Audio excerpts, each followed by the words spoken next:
저는 김순자입니다. 올해 68살이죠. 지금 이 이야기를 하는 게 정말 떨리네요. 하지만 꼭 해야겠다고 생각했어요. 남편이 세상을 떠난 게 벌써 30년이 넘었습니다. 아들 준호가 겨우 10살 때였죠. 그때부터 정말 혼자였어요. 주변에서 재혼하라고 했지만 절대 그럴 수 없었습니다. 우리 아들만 있으면 된다고 생각했거든요. 매일 새벽 4시에 일어났어요.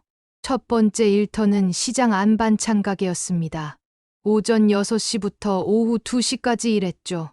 그리고 뛰어서 집에 와서 준호 밥 챙겨주고 다시 나가야 했어요. 두 번째 일터는 동네 식당이었습니다. 오후 5시부터 밤 11시까지 설거지하고 청소했죠. 하루에 2끼도 제대로 못 먹었어요. 그래도 준호만큼은 굶기고 싶지 않았습니다. 고기 반찬도 챙겨주고 과일도 사줬죠. 제가 먹는 건 밥에 김치 몇 점이면 좋겠어요.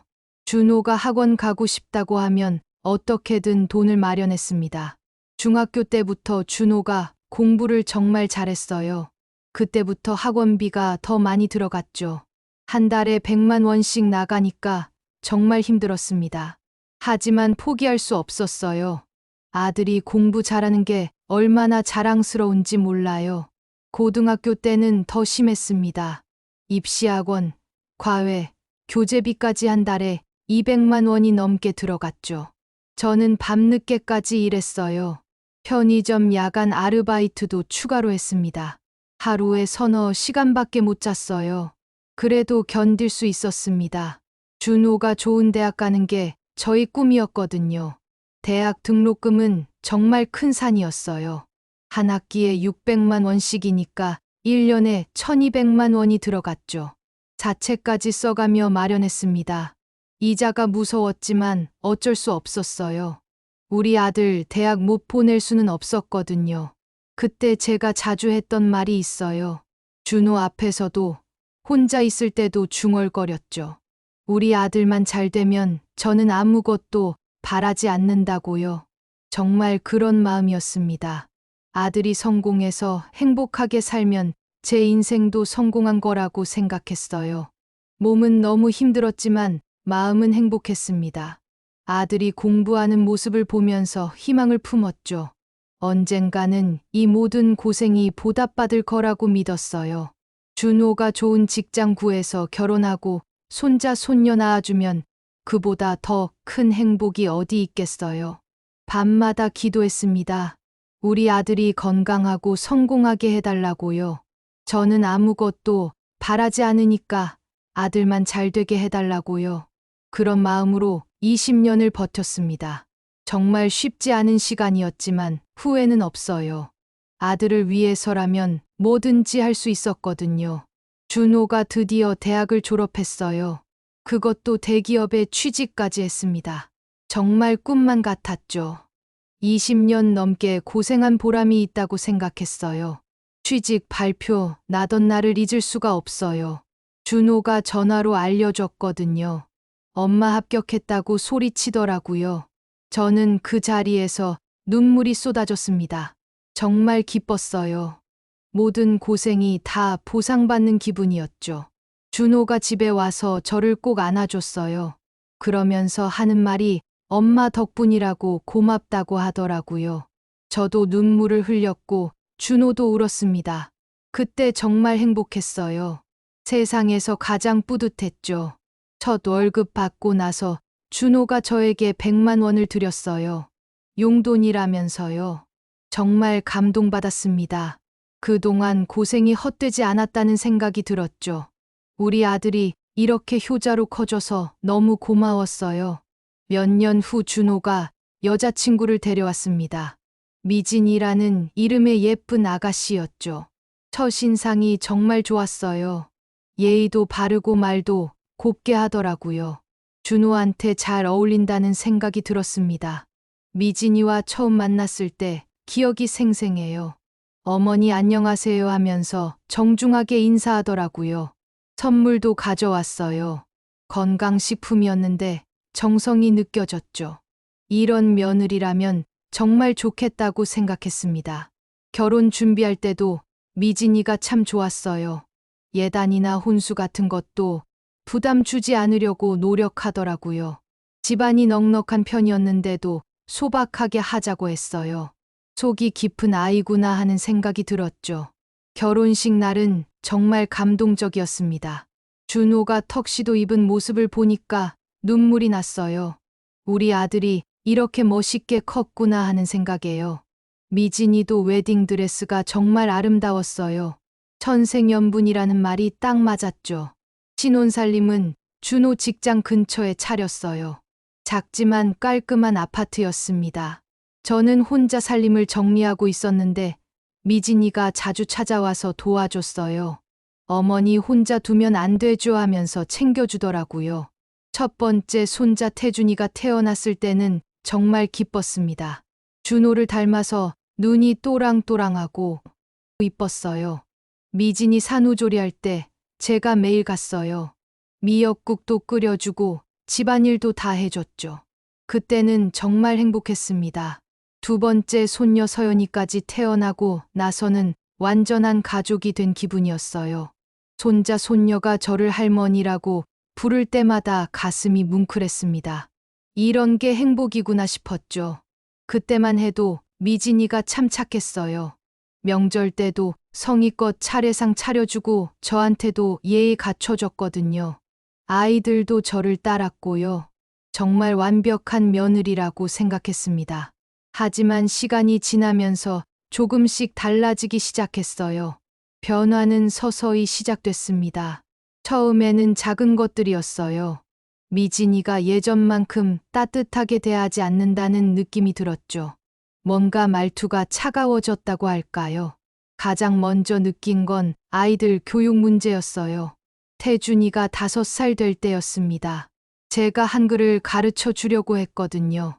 그런데 미진이가 그러더라고요. 어머니, 애 교육 방식에 간섭하지 마세요. 그 말을 듣는 순간 가슴이 철렁했어요. 간섭이라는 단어가 마음에 걸렸죠. 저는 그냥 손자를 위해서 한 건데 간섭이라고 하니까 서운했습니다. 하지만 며느리 입장도 이해하려고 노력했어요. 아이들 밥 먹일 때도 그랬어요. 제가 조금 더 먹이려고 하면 미진이가 말하더라고요. 어머니 아이들이 배부르다고 하는데 왜 자꾸 먹이세요? 톤이 예전과 달랐어요. 차갑고 날카로웠죠. 손자 손녀들도 조금씩 달라지기 시작했어요. 예전에는 할머니라고 반갑게 인사하던 아이들이 시큰둥해졌습니다. 특히 태준이가 그랬어요. 할머니 왜 자꾸 와요? 라고 말하더라고요. 그 말을 들었을 때 정말 충격이었어요. 내가 뭘 잘못했나 싶었죠. 아이들을 사랑해서 자주 보러 온 건데 귀찮아한다니 마음이 아팠습니다. 하지만 아이들이니까 그럴 수도 있다고 생각하려고 했어요. 준호한테 이런 이야기를 해봤어요. 미진이가 요즘 좀 차갑게 대한다고 말이죠. 그런데 준호 반응이 의외였습니다. 엄마가 오해하시는 거 아니에요? 미진이가 언제 그랬어요? 하더라고요. 아들이 제 편이 되어주지 않는다는 게 서운했어요. 그래도 며느리 편을 들어주는 거구나 싶었죠. 부부가 화목해야 하니까 그럴 수도 있다고 생각했습니다. 하지만 마음 한구석은 쓸쓸했어요. 준호도 바뀌기 시작했어요. 예전에는 제가 전화하면 반갑게 받았는데 요즘은 바쁘다는 핑계만 대더라고요. 주말에 얼굴 보러 가자고 해도 일이 있다고 했어요. 정말로 바쁜 건지 저를 피하는 건지 알 수가 없었죠. 어느 날은 이런 일도 있었어요. 태준이 생일이라서 선물을 사들고 갔거든요. 그런데 미진이가 뭐라고 하는지 아세요? 어머니, 이런 건 미리 상의하고 사주세요. 아이 교육에 안 좋아요. 상의하라니요. 할머니가 손자 선물 사주는데 무슨 상의가 필요한가요? 정말 이해할 수 없었습니다. 예전에 미진이라면 고맙다고 했을 텐데 완전히 달라졌어요. 뭔가 제가 환영받지 못한다는 느낌이 들었죠. 그때부터 집에 가는 게 조심스러워졌어요. 혹시 또 뭔가 잘못 말하거나 행동하면 어떡하나 하는 걱정이 들었거든요. 자연스럽게 발걸음이 뜸해졌습니다. 그렇게 서서히 소외되기 시작한 거죠. 상황은 점점 더 악화됐습니다. 미진이의 태도는 날로 차가워졌고 준호는 아예 저를 피하기 시작했어요. 그래도 손자 손녀가 보고 싶어서 계속 찾아갔죠. 그런데 어느 날부터 집안일을 시키기 시작하더라고요. 미진이가 그러는 거예요. 어머니 설거지 좀 해주세요. 저는 아기 돌봐야 해서요. 처음에는 당연하다고 생각했어요. 며느리 도와주는 게 시어머니 역할이라고 생각했거든요. 하지만 점점 심해졌어요. 설거지뿐만 아니라 빨래까지 맡겨지기 시작했습니다. 청소도 해달라고 하더라고요. 저는 60이 넘은 나이인데 무릎도 아프고 허리도 아팠어요. 그래도 참고했죠. 가족이니까 당연하다고 생각했거든요. 어느 날은 정말 기가 막힌 일이 있었어요. 미진이가 저한테 이런 말을 하더라고요. 어머니 연금 나오시죠? 생활비 좀 보태주시면 안 될까요? 아이들 키우는데 돈이 많이 들어서요. 연금이라고 해봐야 한 달에 70만 원 정도였어요. 그것도 평생 고생해서 받는 거였죠. 그런데 그것마저 내놓으라고 하니까 정말 당황스러웠습니다. 하지만 거절하기가 어려웠어요. 준호한테 이 이야기를 했어요. 그런데 아들 반응이 더 충격적이었습니다. 아, 그거요? 미진이가 이미 말했는데 엄마가 도와주시면 좋을 것 같아요. 아이들 교육비도 많이 들고요. 그 순간 정말 배신감이 들었어요. 내가 20년 넘게 고생해서 키운 아들이 이런 말을 하다니요. 며느리 편만 들고 저는 안중에도 없는 것 같았습니다. 하지만 어쩔 수 없었죠. 아들이 원한다면 해줘야 한다고 생각했어요. 그렇게 연금까지 빼앗기게 됐습니다. 한 달에 70만 원이 전부였는데 그것마저 없어지니까 정말 막막했어요. 그래도 아들, 가정이 잘 되는 게 중요하다고 스스로를 위로했죠. 집에서의 대접도 점점 나빠졌어요. 밥 먹을 때도 저만 따로 앉게 하더라고요. 가족들은 식탁에 앉고 저는 부엌 작은 테이블에 앉아서 먹었습니다. 처음에는 설거지 때문에 그런가 보다 했는데 계속 그러니까 의도적인 것 같았어요. 아이들도 완전히 달라졌어요. 특히 태준이가 심했습니다. 할머니 냄새 나니까 오지 마요. 이렇게 말하더라고요. 서연이도 따라서 할머니 싫어요 하고요. 그 말들이 얼마나 마음을 아프게 하는지 몰라요. 준호는 모른 척했어요. 아이들이 저한테 그런 말을 해도 전혀 제지하지 않았습니다. 오히려 웃으면서 넘어가더라고요. 정말 실망스러웠어요. 내가 키운 아들이 이럴 수가 있나 싶었죠. 밤에 혼자 있으면 눈물이 났어요. 내가 뭘 잘못했나 계속 생각해 봤거든요. 아들을 위해 평생을 바쳤는데 이런 대접을 받아야 하나 싶었습니다. 하지만 어디 하소연할 곳도 없었어요. 그냥 참고 살아야 한다고 생각했죠. 그렇게 참고 또 참았지만 결국 한계가 왔어요. 그 마지막 사건은 태준이 9번째 생일 때 일어났습니다. 정말 잊을 수 없는 하루였어요. 미진이가 생일 케이크를 크게 주문했더라고요. 친구들까지 불러서 생일 파티를 열겠다고 했어요. 저는 기뻤습니다. 손자 생일을 이렇게 크게 챙겨주니까 고마웠거든요. 생일 파티 당일 저도 가장 좋은 옷을 입고 갔어요. 손자에게 줄 선물도 정성스럽게 준비했습니다. 용돈을 모아서 산 장난감이었죠. 태준이가 좋아할 것 같았어요. 친구들과 함께 케이크를 자르는 시간이 됐어요. 모두들 사진을 찍자고 하더라고요. 저도 당연히 같이 찍는 줄 알았습니다. 할머니니까 가족 사진에 들어가야 하잖아요. 그런데 태준이가 갑자기 소리를 지르더라고요. 할머니는 사진 같이 찍지 마. 창피해. 그 말을 듣는 순간 머리가 하얘졌어요. 창피하다니요. 할머니가 창피하다고요. 더 충격적인 건 그 다음이었어요. 미진이를 비롯한 모든 어른들이 웃었습니다. 아이가 하는 말이니까 귀엽다는 식으로 웃더라고요. 준호도 웃었어요. 제가 얼마나 상처받을지는 생각도 안 하고요. 저는 그 자리에서 눈물이 났어요. 참으려고 했지만 도저히 참을 수가 없었습니다. 내가 이 집안에서 이런 취급을 받아야 하나 싶었죠. 9살짜리 손자한테 창피하다는 말을 들다니요. 사진은 결국 저 빼고 찍혔어요. 준호 가족만 단란하게 찍더라고요. 저는 구석에 혼자 서 있었습니다. 그 모습이 얼마나 초라했는지 상상이 가시죠? 파티가 끝나고 집에 돌아와서 거울을 봤어요. 정말 초라한 할머니가 서 있더라고요. 낡은 옷을 입고 주름진 얼굴을 한 늙은 여자요. 그래서 창피하다고 한 건가 싶었어요. 그날 밤 잠이 오지 않았어요. 태준이 말이 계속 귓가에 맴돌았거든요. 할머니는 창피해. 그 말이 칼처럼 가슴을 찔렀습니다. 내가 평생 사랑했던 손자가 저를 창피하다고 하다니요. 더 화가 나는 건 준호였어요. 아들이 저를 지켜줬어야 했는데 오히려 같이 웃었잖아요. 그동안 저를 위해 희생한 게 뭔가 싶었습니다. 20년 넘게 고생한 게 이런 대접 받으려고였나요? 친구들한테 전화해서 하소연했어요. 그런데 친구들 반응이 의외였습니다. 순자야, 왜 그렇게 당하고만 살아? 너도 할 말은 해야지. 순자야, 내가 너무 착해서 문제야. 친구 말을 듣고 보니 정말 그런 것 같았어요. 저는 지금까지 너무 참기만 했던 거죠. 아들을 위해서라고 하면서 모든 걸 다 참았습니다.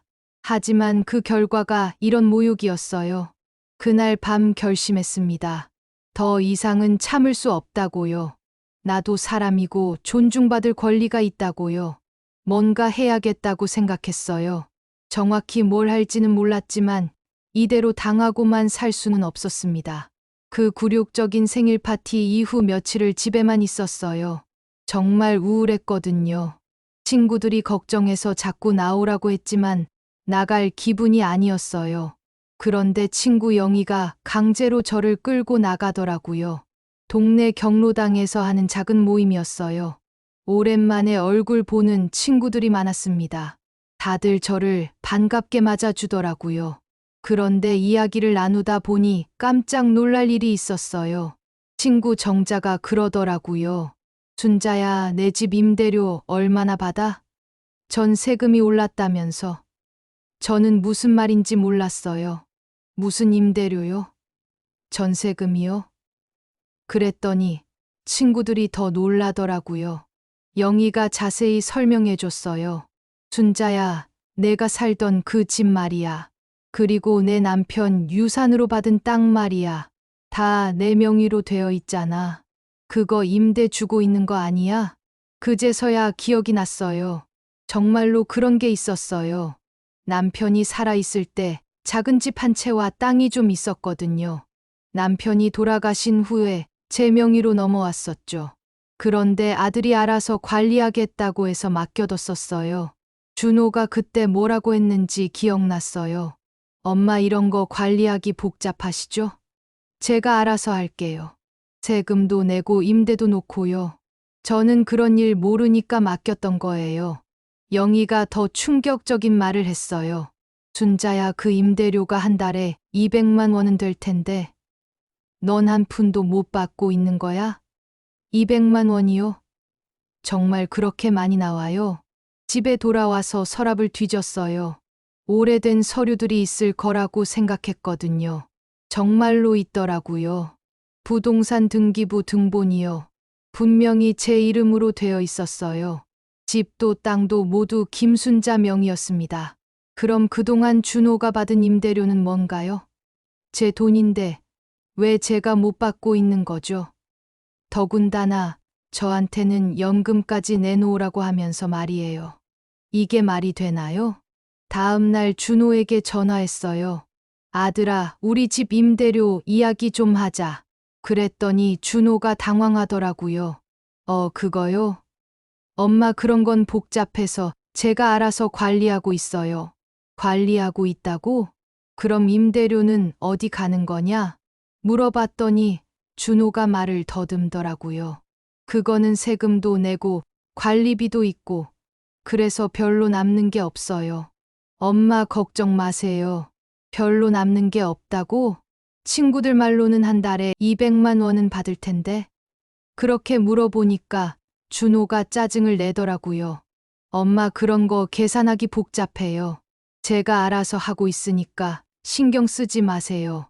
신경 쓰지 말라니요. 제 재산인데 왜 신경 쓰지 말라는 거죠? 그때부터 의심이 들기 시작했어요. 혹시 준호가 그 돈을 자기 돈처럼 쓰고 있는 건 아닐까요? 그날 밤 잠이 안 와서 계산해 봤어요. 만약 한 달에 200만 원씩 들어온다면 1년에 2,400만 원이에요. 그런데 세금이나 관리비가 그렇게 많이 나갈까요? 아무리 많이 나간다고 해도 절반은 남을 텐데요. 다음 날 영희한테 전화했어요. 영희야, 변호사 아는 사람 있어? 상담 좀 받아보고 싶어. 영희가 깜짝 놀라더라고요. 준자야, 무슨 일이야? 설마 소송할 생각이야? 소송까지는 생각 안 했어요. 그냥 제가 어떤 권리가 있는지 알고 싶었거든요. 내 재산을 내가 모르게 누가 관리한다는 게 말이 되나요? 적어도 임대료가 얼마 들어오는지는 알아야 하잖아요. 영희가 조카가 변호사라고 소개해줬어요. 젊은 여자 변호사였는데 정말 친절하더라고요. 제 이야기를 들어보더니 이렇게 말하더라고요. 어머니, 그건 분명히 문제가 있어요. 재산 소유주가 어머니신데 임대료를 못 받고 계신다고요? 변호사 말로는 제가 소유주니까 임대료 받을 권리가 당연히 있다고 하더라고요. 그리고 그동안 받지 못한 돈도 돌려받을 수 있다고 했어요. 정말 그런가요? 물어봤더니 확실하다고 하더라고요. 등기부 등본 떼어보라고 하더라고요. 그래서 다음 날 바로 구청에 가서 떼어왔어요. 역시 제 이름으로 되어 있었습니다. 변호사한테 가져가니까 이렇게 말하더라고요. 어머니, 이 부동산 가치가 상당해요. 임대료도 꽤 많이 나올 것 같은데요. 변호사가 시세를 알아봐 주겠다고 했어요. 며칠 후에 연락이 왔는데 정말 깜짝 놀랄 일이었어요. 집 임대료가 한 달에 180만 원, 땅 임대료가 한 달에 70만 원이라고 하더라고요. 총 250만 원이었어요. 한 달에 250만 원이면 1년에 3천만 원이에요. 그런데 저는 한 푼도 못 받고 있었던 거죠. 오히려 연금까지 빼앗기고 있었고요. 정말 어이가 없었어요. 변호사가 법적 조치를 취할 수 있다고 했어요. 일단 임대료 지급을 요구하고 안 되면 소송도 가능하다고 하더라고요. 하지만 저는 아직 망설여졌어요. 아들을 상대로 소송한다는 게 쉬운 일은 아니었거든요. 그래도 더 이상 당하고만 살 수는 없다고 생각했어요. 제 권리는 찾아야죠. 변호사한테 일단 내용 증명부터 보내달라고 했습니다. 그리고 혹시 모르니까 모든 증거를 정리해달라고 했어요. 내용 증명을 보낸 지 일주일 후 준호가 화가 나서 전화했어요. 엄마, 이게 뭐예요? 변호사까지 시켜서 이런 걸 보내시면 어떡해요? 목소리가 떨리더라고요. 당황한 티가 확실히 났죠. 저도 이제는 물러설 생각이 없었어요. 준호야, 그럼 내가 먼저 설명해야지. 우리 집 임대료 어디 갔는지 말이야. 그랬더니 준호가 변명하기 시작하더라고요. 엄마, 그건 관리비가 많이 들어서 그래요. 수리비도 있고 세금도 있고요. 그런 변명 들으니까 더 화가 났어요. 수리비가 한 달에 200만 원씩 들어? 세금이 그렇게 많이 나와? 준호가 할 말이 없어지니까 이번에는 미진이가 나섰어요. 직접 집으로 찾아왔더라고요. 어머니, 왜 이러세요? 가족끼리 이런 일로 싸우면 어떡해요? 하더라고요. 가족이라고요? 그럼 가족이 이렇게 속이나요? 제가 물어봤더니 미진이 얼굴이 빨개지더라고요. 속였다는 게 무슨 말씀이세요? 우리가 언제 어머니를 속였어요? 속이지 않았다고?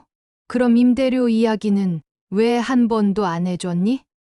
내가 소유주인데 한 푼도 못 받고 있는데 이게 속인 게 아니니? 그랬더니 미진이가 말을 바꾸더라고요. 어머니, 사실은 그 돈으로 아이들 교육비랑 생활비를 댔어요. 어차피 어머니도 같이 쓰는 돈인데 문제될 게 뭐 있어요? 같이 쓴다고? 저는 한 푼도 안 썼는데 더 가관인 건 그 다음 말이었어요. 어머니 어차피 나중에는 다 준호가 상속받을 거잖아요. 미리 쓰는 거나 마찬가지예요. 상속받을 거라고? 누가 언제 그렇게 말했어? 그 순간 정말 열받았어요. 자기들이 멋대로 제 재산을 쓰고 있으면서 어차피 상속받을 거라니요. 제가 언제 죽는다고 그런 소리를 해요? 정말 뻔뻔하더라고요. 미진이가 다시 애원하듯이 말하더라고요. 어머니, 제발 변호사는 취소하세요. 동네에 소문나면 어떡해요? 준호 직장에서도 안 좋게 볼 텐데요. 소문나는 게 싫으면 처음부터 그러지 말았어야죠. 그때 준호도 왔어요. 둘이서 저를 설득하려고 하더라고요. 엄마, 우리가 잘못했어요. 앞으로는 임대료 나눠드릴게요. 그러니까 변호사는 그만둬요. 나눠준다고요? 원래 제 돈인데 나눠준다니 말도 안 되죠. 저는 이미 결심을 굳혔어요. 더 이상 이런 식으로 당하고 살 수는 없었거든요. 아니야, 이제 늦었어. 너희들은 지금까지 나를 바보로 봤구나. 그런데 이제 알았다. 그리고 가장 중요한 말을 했어요. 너희가 발붙이고 사는 이 집도 알고 보니 내 집이야. 당장 나가. 준호와 미진이가 깜짝 놀라더라고요. 뭐라고요? 이 집이 어머니 집이라고요? 네, 맞아요. 이 집도 제 명의예요. 변호사가 확인해줬어요. 그러면서 가방에서 서류를 꺼냈어요. 등기부 등본이랑 변호사 의견서였죠, 봐봐. 다 내 이름으로 되어 있어. 미진이 얼굴이 새하얘지더라고요. 그럴 리가 없어요. 이 집은 준호 명의로 사신 거잖아요. 아니에요. 내가 돈 내서 산 집이고 내 명의로 되어 있어. 너희가 모르고 있었던 거야. 준호가 부들부들 떨면서 말하더라고요. 엄마, 그럼 우리는 어떻게 해요? 아이들도 있는데 갑자기 이사를 어떻게 가요? 그건 니들이 알아서 할 일이야. 나는 이제 혼자 살 거야. 미진이가 무릎 꿇고 빌기 시작했어요. 어머니, 제가 잘못했어요. 앞으로 잘할게요. 어머니를 잘 모실게요. 제발 용서해 주세요. 하지만 이미 늦었어요. 지금까지 저를 어떻게 대했는데 갑자기 잘 모시겠다고요? 준호도 울면서 매달렸어요. 엄마, 제가 못났어요. 엄마 말씀 안 듣고 미진이 편만 들었어요. 앞으로는 정말 효도할게요. 연금도 다시 돌려드릴게요. 하지만 저는 이미 실망이 너무 컸어요. 20년 넘게 너를 키우느라 내 인생을 다 바쳤는데 이런 식으로 보답하니? 내가 성공하면 나도 행복할 줄 알았는데 완전히 틀렸구나. 정말 서운했어요. 다음 주까지 이사 나가라고 했어요. 그리고 지금까지 못 받은 임대료도 다 계산해서 갚으라고 했어요. 변호사가 다 계산해 놨거든요. 3년간 못 받은 돈이 9천만 원이 넘었어요. 준비는 이미 다 되어 있었어요. 변호사가 모든 법적 절차를 밟아놨거든요. 소유권 확인도 되고 임대료, 미지급에 대한 소송 준비도 완료됐어요. 이제 제가 원하면 언제든지 법적 조치를 취할 수 있었습니다. 준호와 미진이는 결국 일주일 만에 이사를 갔어요. 갈 곳이 마땅치 않아서 미진이 친정 근처로 전세를 얻었더라고요. 아이들도 전학을 가야 했죠. 좀 안 됐지만 어쩔 수 없었어요. 그들이 이사를 간 후 집이 정말 조용해졌어요. 그동안 얼마나 눈치를 보며 살았는지 그때 알았습니다. 이제는 제 집에서 제가 주인이에요. 아무도 저한테 뭐라고 할 사람이 없어요. 변호사와 함께 임대 관리도 정리했어요. 그동안 준호가 받았던 임대료 내역을 모두 확인했더니 정말 어이가 없더라고요. 매달 250만 원씩 들어오는 돈을 자기 생활비로 쓰고 있었어요. 못 받은 임대료는 결국 받아냈어요. 준호가 어떻게든 돈을 구해서 3년치를 다 갚았습니다. 9천만 원이 넘는 큰 돈이었는데 대출을 받아서라도 갚더라고요. 그제서야 잘못을 인정하는 것 같았어요. 이제 매달 임대료가 정기적으로 들어와요. 250만 원이면 연금보다 훨씬 많죠. 생활하는데 전혀 문제 없어요. 오히려 여유가 생겼습니다.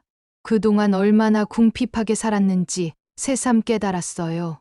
무엇보다 마음이 편해졌어요. 더 이상 눈치 볼 필요가 없거든요. 누구한테 구박받지도 않고 모욕당하지도 않아요. 제가 하고 싶은 대로 살 수 있어요. 이런 게 자유구나 싶었죠. 친구들이 정말 좋아했어요. 순자야 정말 잘했다. 속이 다 시원하다. 영희는 진작 그랬어야 한다고 하더라고요. 친구들 덕분에 용기를 낼 수 있었어요. 혼자였다면 끝까지 참고 살았을지도 몰라요. 새로운 계획도 세웠어요. 친구들과 여행을 다니기로 했어요. 그동안 돈이 없어서 못 갔던 곳들이 많거든요. 제주도도 가고 부산도 갈 거예요. 생각만 해도 신나요. 취미 생활도 시작했어요. 수영을 배우기 시작했거든요. 나이가 많아서 걱정했는데 선생님이 충분히 할 수 있다고 하더라고요. 몸도 건강해지고 기분도 좋아져요. 요가도 배우고 있어요. 친구들과 함께 하니까 더 재미있어요. 그동안 아들 뒷바라지 하느라 제 몸은 전혀 챙기지 못했는데 이제야 저를 위해 살고 있어요. 가장 놀라운 건 한 달 전에 받은 편지였어요. 태준이와 서연이가 직접 쓴 편지였거든요. 할머니 보고 싶어요. 할머니한테 못되게 해서 미안해요. 다시 만나고 싶어요. 편지를 읽으면서 울었어요. 아이들이 그때는 몰랐지만 지금은 이해하는 것 같더라고요. 저도 손자, 손녀가 보고 싶긴 해요. 하지만 아직은 시간이 필요할 것 같아요. 준호도 가끔 안부 전화를 해요. 목소리가 많이 작아졌더라고요. 엄마 잘 지내세요? 몸 아픈 데 없으세요? 예전과는 완전히 다른 태도예요. 이제야 저를 엄마로 대하는 것 같아요. 미진이는 아직도 어색해해요. 그래도 명절 때는 인사 전화를 해요. 어머니 건강하세요. 짧지만 예의는 지키려고 하는 것 같더라고요. 시간이 더 지나면 관계가 좀 나아질지도 몰라요. 지금 저는 정말 행복해요. 내 남은 인생을 이제 나를 위해서 살고 있거든요. 68살에 새로운 인생이 시작됐어요. 아직도 할 일이 많아요. 가보고 싶은 곳도 많고 배우고 싶은 것도 많아요. 가끔 과거를 생각해보면 후회도 돼요. 진작 이렇게 할 걸 하고 말이죠. 하지만 지금이라도 깨달은 게 다행이에요. 아직 늦지 않았어요. 앞으로 10년이든 20년이든 제대로 살아볼 거예요. 여러분도 저처럼 참기만 하지 마세요. 자식을 위해 희생하는 것도 좋지만 자신을 잃어서는 안 돼요. 여러분도 존중받을 권리가 있어요. 당당하게 사세요. 인생은 한 번뿐이니까요.